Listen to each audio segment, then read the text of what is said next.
Good morning, everybody. Good morning. This is October 16th, 2020, and this is episode 105. And it happens to be Friday, so it's Fascism Friday. Fascism Friday. And we're back after Mark's near brush with death. Yeah, we had a longer break earlier, and then we came back just for one or two episodes, maybe just one, I don't remember. And then I got sick. I'm still pretty sick, but I'm healthy enough to talk and sit up. Okay. So I had to be back for fascism. Right. And so then, of course, you know, when we're gone for so long, we wonder, is anybody still out there? I don't know. I don't think they are. Yeah. So if you are there, you could say hi to us. And if you're not there, then you can't. It's deep. To introduce ourselves, I'm Mark Van Stunik. I'm the director for the Center for Prophetic Imagination. And I'm Daniel Wolpert. I direct Mike at the Minnesota Institute of Contemplation and Healing. And so today, we want to talk about what we're calling this fascism denial. And this was spurred by the fact that, I have to admit to a great deal of curiosity about why anybody at this point who seems like a rational human being is supporting Donald Trump. Now, you know, there's a whole group of folks who are sort of, quote, the crazies, right? You know, the QAnon conspiracy theory people, the, you know, Breitbart crowd, the militia folks. Yeah, I'm not talking about that because I actually think that is, fortunately, a fairly small number of people still.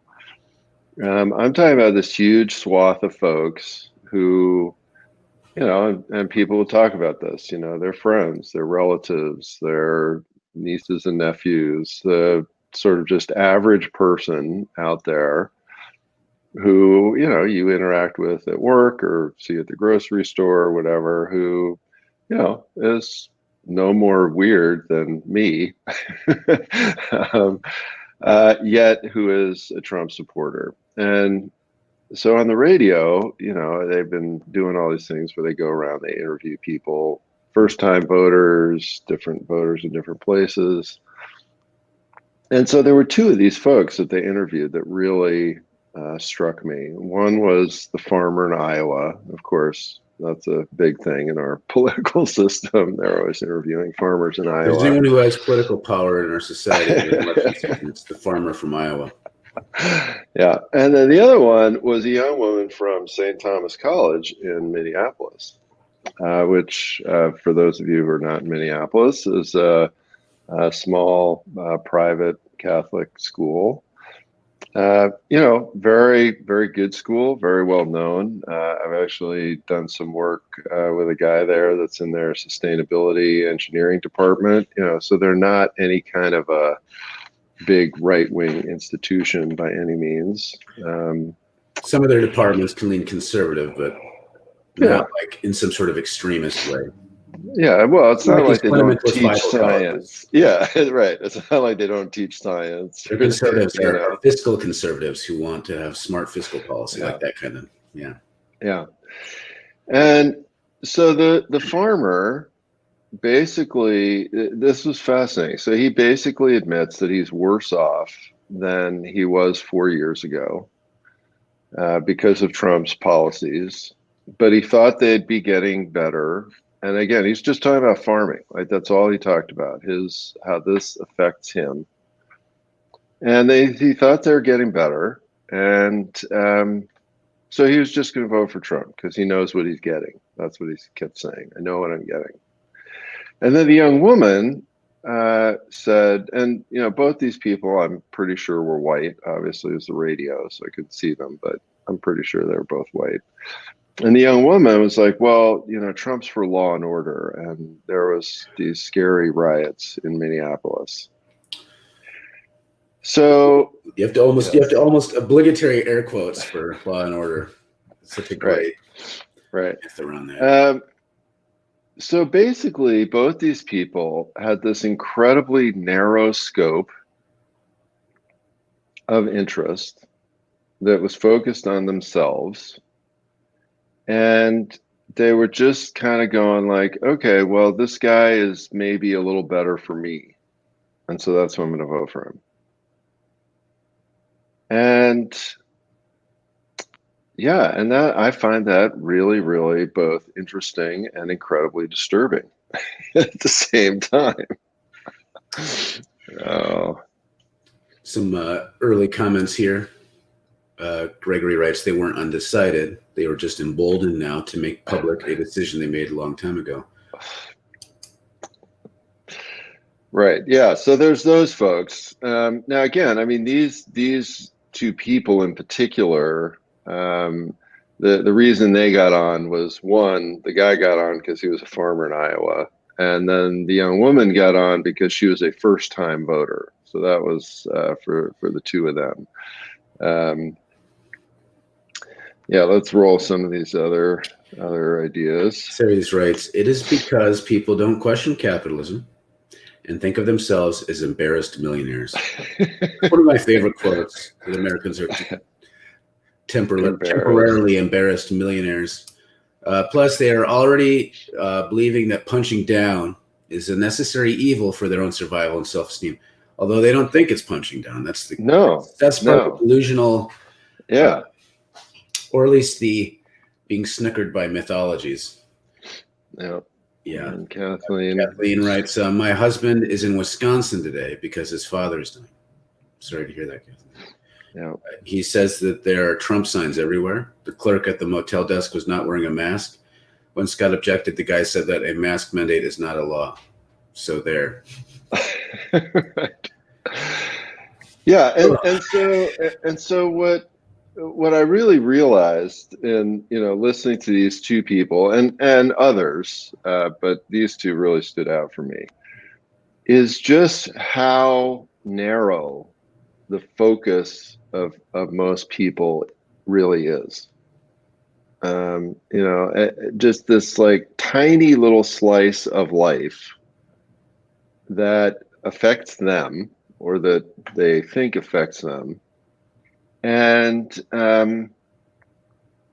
that's all that they see and all that they care about. And I really want to connect this to the issue of spiritual formation, because one of the things I've noticed so much over the years of leading meditation retreats and being with thousands of people in this kind of situation is how scary contemplative practice is. And that's kind of a universal thing, right? And actually, Mark and I had a great experience of that. We had two guys literally go running, screaming out of our retreat. They fled in the middle of the night, leaving us strange little notes. They were staying at my house, so they just vanished from my house. And they left me a little note, and they left us a little note at the retreat site. That leads to all sorts of ironies, but the big one is that they felt we didn't talk enough about Jesus. Which we mentioned Jesus and then talked about how this contemplation stuff is a way of relating with Jesus. It's just, right. And this is part of the mentality. Like, you need to have some sort of objective external authority to submit to. Like, once it's subjective, then it all goes. Then it's scary because then you have to look at it. Yeah, and so the reason that this contemplative practice thing is scary is because it expands our view, right? So when we're sitting in silence, or we're doing some other particular kind of practice, our mind cannot, in the same way that it can when we're doing our normal day and routine, it cannot continually narrow the focus of our ego self. And so it cannot screen out everything else. And that becomes terrifying, because we suddenly start to realize, like, oh my gosh, there's this whole world out there. There's other people, other experiences, other thoughts that I have, I have desires. I think about sex. I think about, I have bad feelings towards people, whatever it is. And our view starts growing and expanding, and that really freaks us out. And on the other hand, if I can keep my view really narrow, and I can think the only issue with Trump is, our soybean price is going to go up or down. I mean, that's literally what this guy said. And he said, well, recently soybean prices are going up, so I guess I'll vote for him again. That was the sum total of his political thinking. It's interesting when I go back in my own mental history, the way was brought up in rural Minnesota, things were very much individualistic. So societal problems were the sum total of bad human choices. And so politics is just what happens when follows the wayward hearts of individuals. So if you want society to be better, you get individuals saved. And then the big bad thing happens when the government gets involved with good individual human interactions. So this is very libertarian, right-wing kind of way of seeing things. And then when I went to Bible college, I had classes on worldview. And so this is the way it's pitched, is like, if you don't see things this way, it's because you don't have a Judeo-Christian worldview. And so there's all this pseudo-philosophy built around how you should look at everything purely individualistically at the moral choices level. Mm-hmm. So this is where it gets weird with the Trump thing. It's not that they think Trump is a good guy. Some of them do. A lot of them are just, look, he's anti the things I hate, and therefore he allows me to then exercise my moral agency to make the world better. But that's the delusion right there, that somehow that's how it all works out. And it allows all kinds of wickedness. Well, and see, the thing is, though, I would even argue that that's even a broader way of thinking than was represented by these two people, right? I mean, that they were just so, there wasn't even anything about world or worldview, right? It was just, I make money off of soybeans. Our soybean price is going up or down. That's what I care about. And that's it. Doesn't matter that there are other people. Doesn't matter this pandemic. Doesn't matter this anything else. But yeah, I think I mentioned this before. I don't know about on transmission. How, I visited this Bible college once with this friend of mine. I went to the bookstore and I started reading some of the books that students had to get for these classes, and all of them had this self-referential argumentation philosophy. Mm-hmm. So basically every book, no matter what it was about, started off with a statement along the lines of, the Bible is true because it says it's true. That's right. And that was it. It's a worship of authority, because all you need some sort of absolute to build on. And so some sort of mystical self-referential absolutism works because it's self-contained, it's tight. You could never, it's just the bottom line. And people need that so much that they don't even care what they think, what it's telling them to do. Yeah. Yeah. It's functions the way people talk about voting. Like, we don't care who you vote for, just vote, as though that's a universal good. The idea that the Bible is absolutely true is this statement that's put out there, but then it doesn't even matter where you go with it. If you're genocidal with it, it's like, well, at least you're a Christian.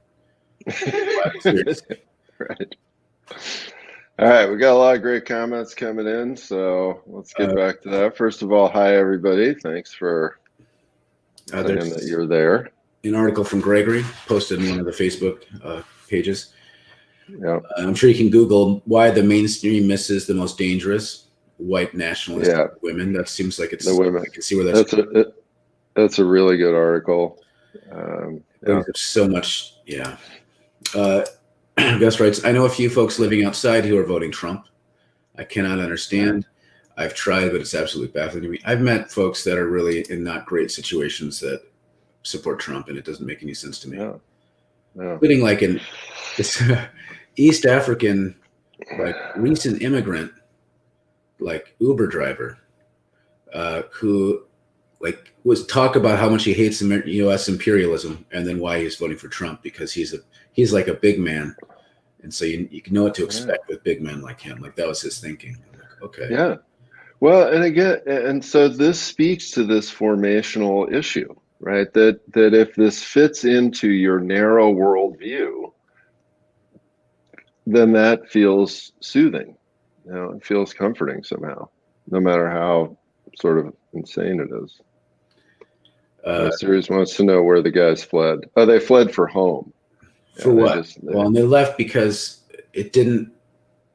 we were setting off their heresy sirens because we didn't see evangelical, pretty much. Yeah, the guy told me he was getting so anxious he had to triple his medication and it still wasn't helping.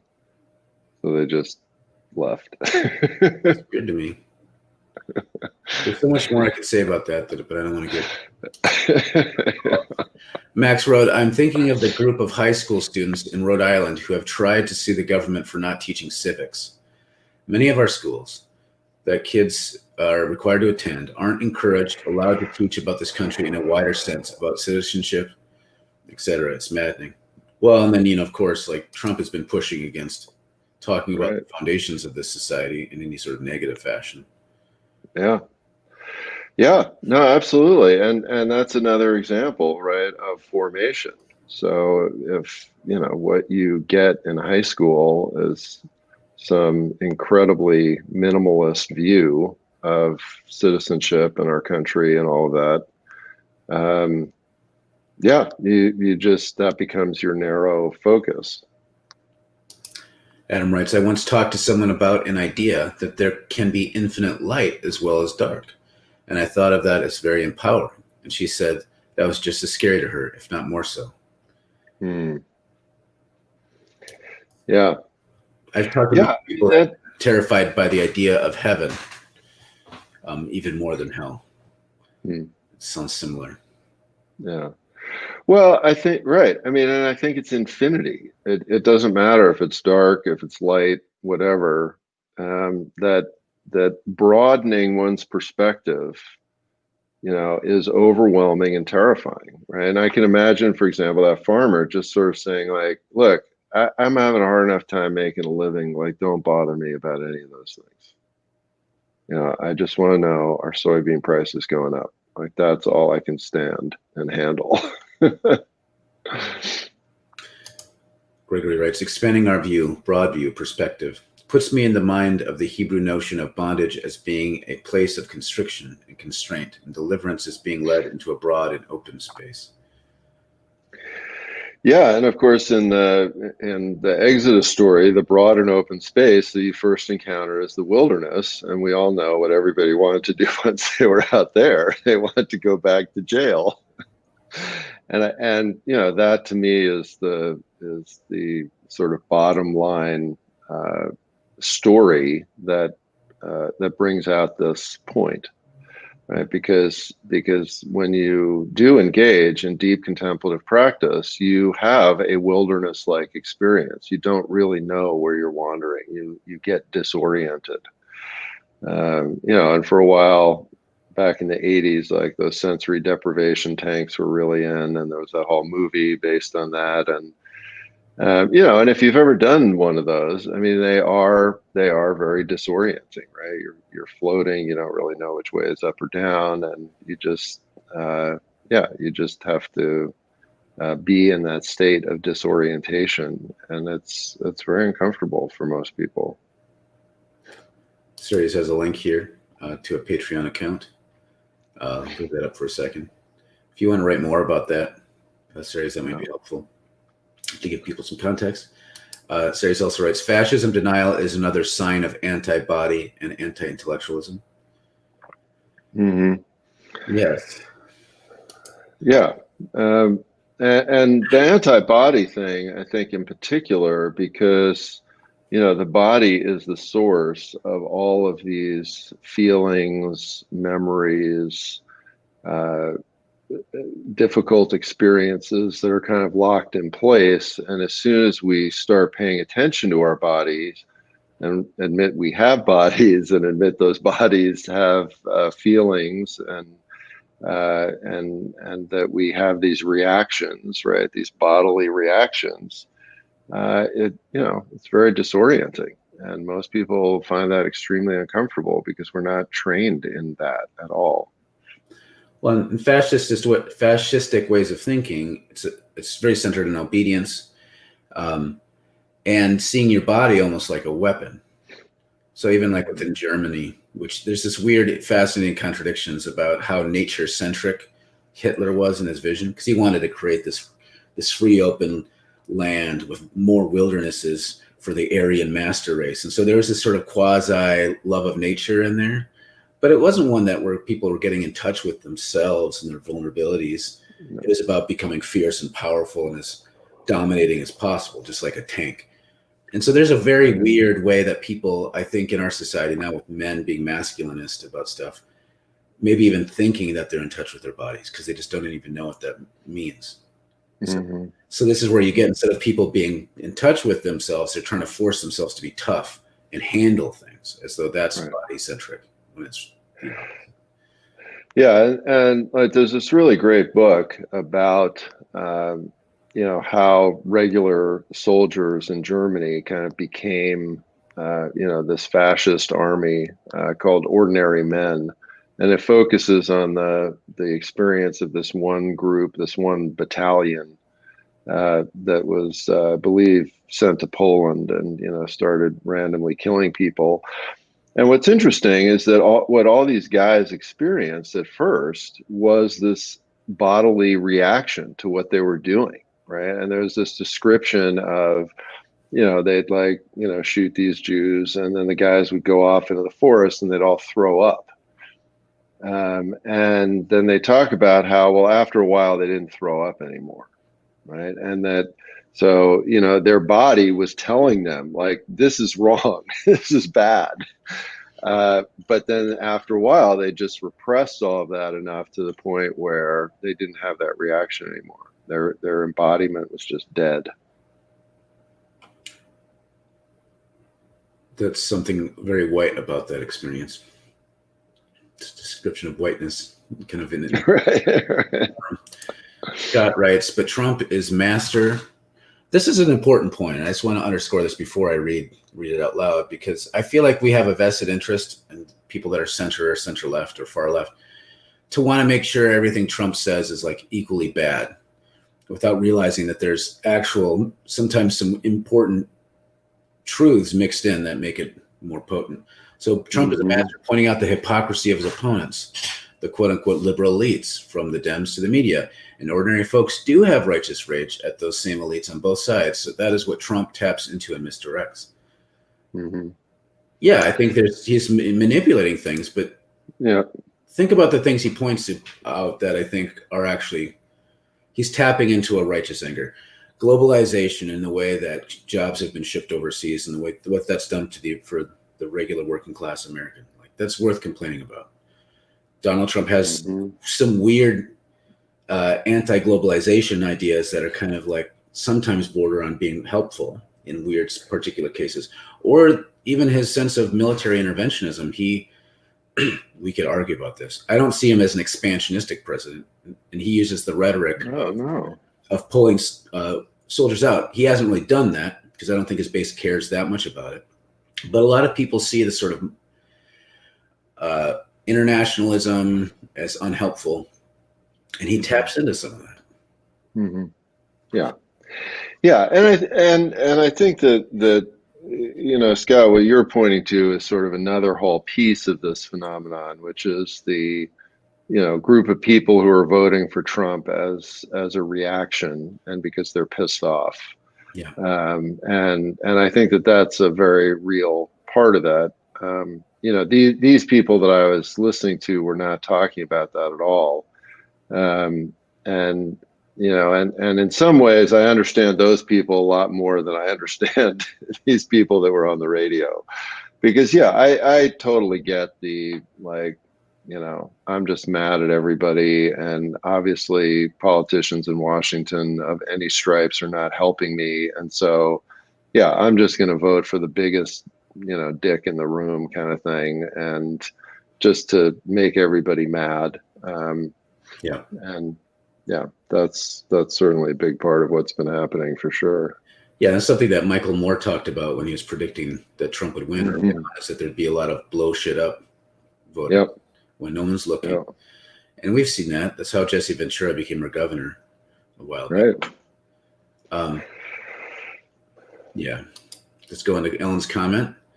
I've been contemplating people as various spirit beings with different needs, like a forest. Some need full sun, some need partial shade, some are like fungus. But people look at you sideways when you tell them, I'll hold you in the dark. Nice. Very nice. I think that comment speaks for itself. Yeah. I feel like, anyways, I could make jokes, but I'm not going to. Something about mushrooms, but I'm not going to go there. Adam wrote, we also believe that reality is subjective, that we can determine our own reality, which of course is true in some level, but everyone else's reality is still happening, and no one talks about that. There's this encouraged sort of selfishness. We're even told at various levels that you do your selfish thing, and then the cosmic hand of the market or whatever will kind of balance them out.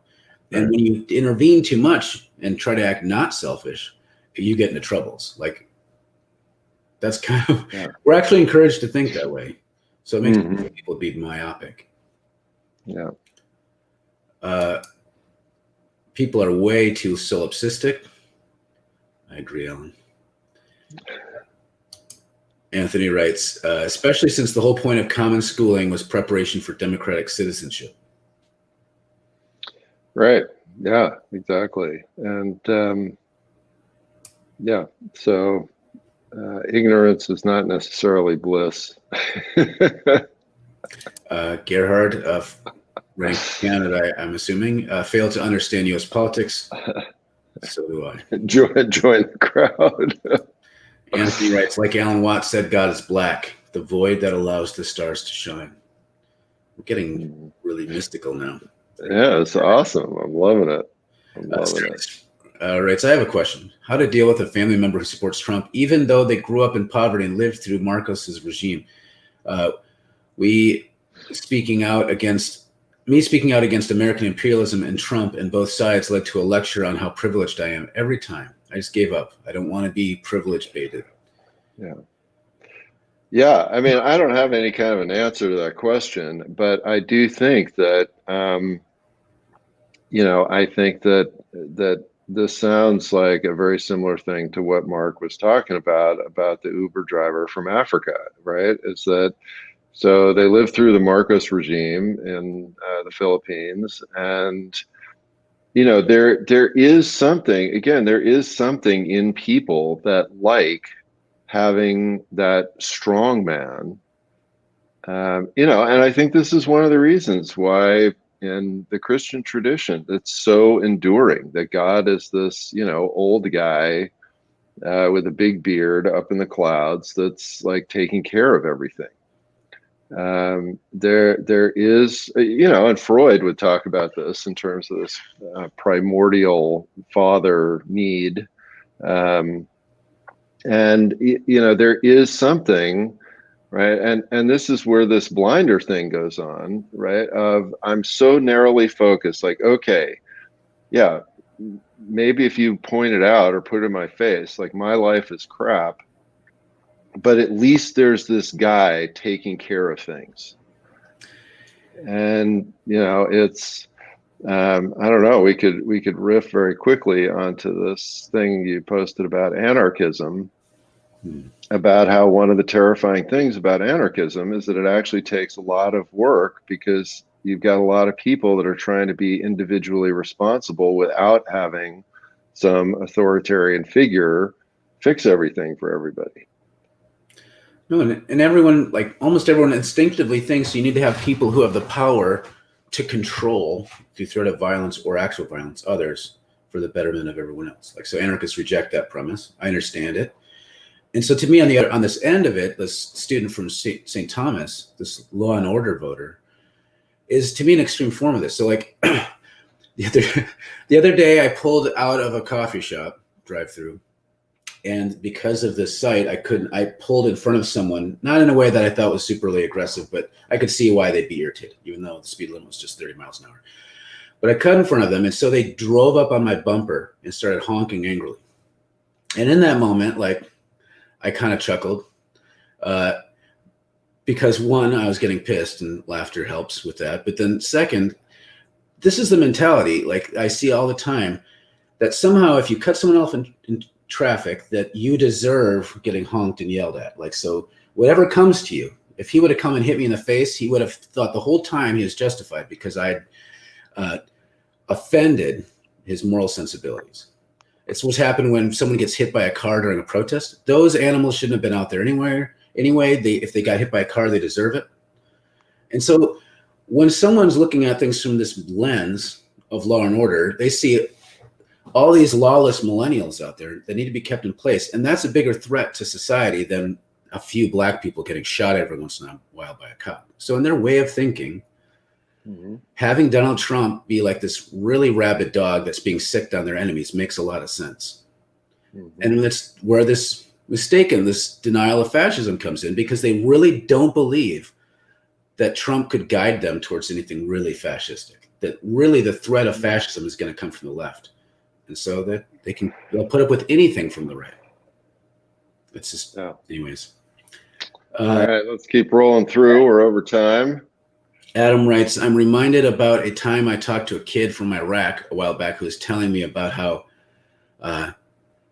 ISIS is Daesh. I don't know how to say it. ISIS is the bully that's on your side.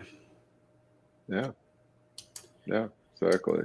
Anthony Moss writes, fascism isn't just anti-intellectual, it's alter-intellectual, with elaborate conspiracy theories and fanciful speculation to justify its goals.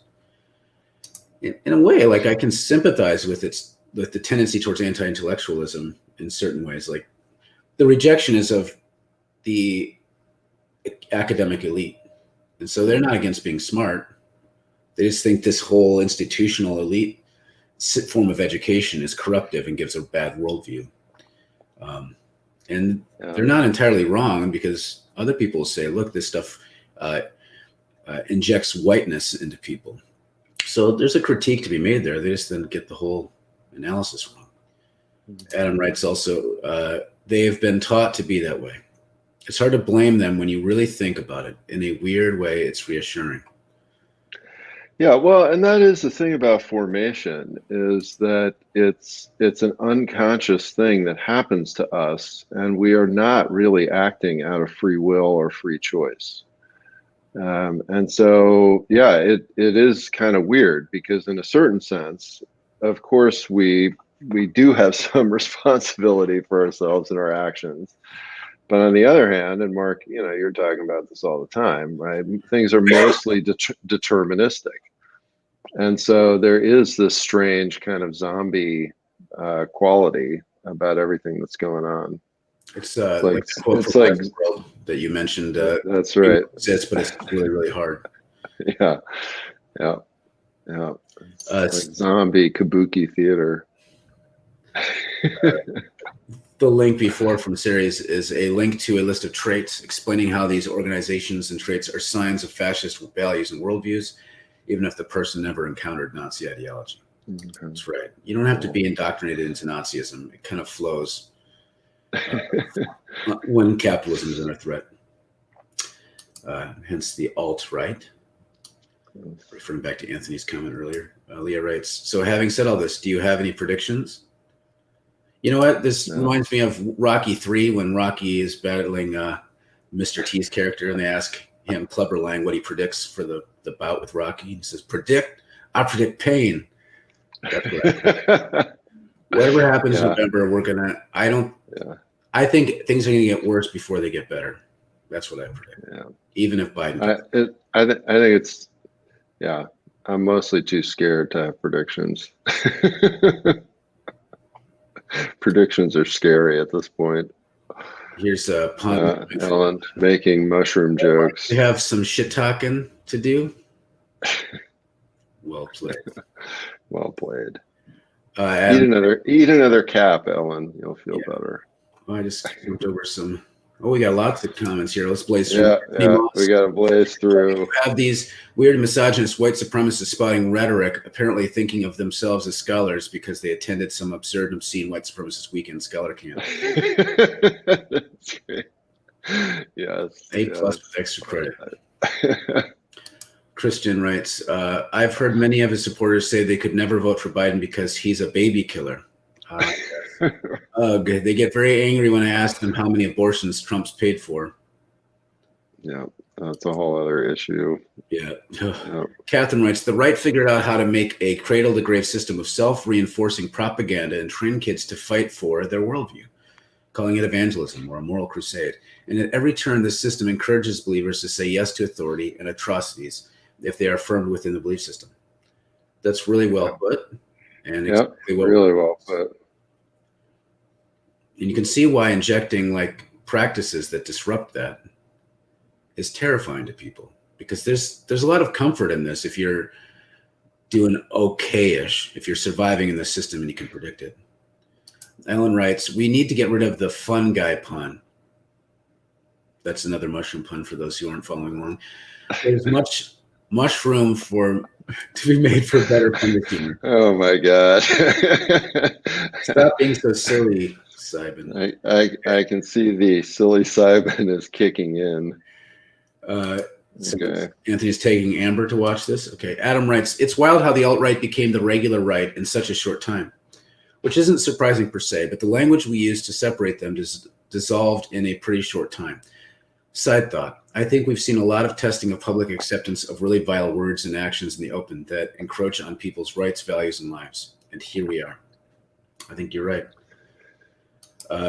Catherine. Yeah, although my only asterisk to that is that I would just suggest that, this has actually been, the alt-right has been a part of America from the beginning, only we just used to call it things like slavery and Jim Crow and stuff like that.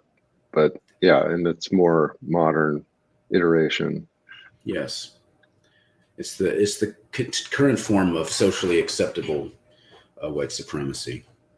Right. Catherine writes, Ellen Morey working on some pun ideas here. Yeah. These guys have just lost it. we need to move on. The original post is so distressing. You're right. Scott wrote, we got to be clear that fascism denial happens on liberal and conservative or politically Dem and Republican sides. You're right. It takes different forms in right-wingers who think Trump isn't dangerous, and those centrist libs who think it's only Trump and not deeper problems the Dems are involved in that produce fascism.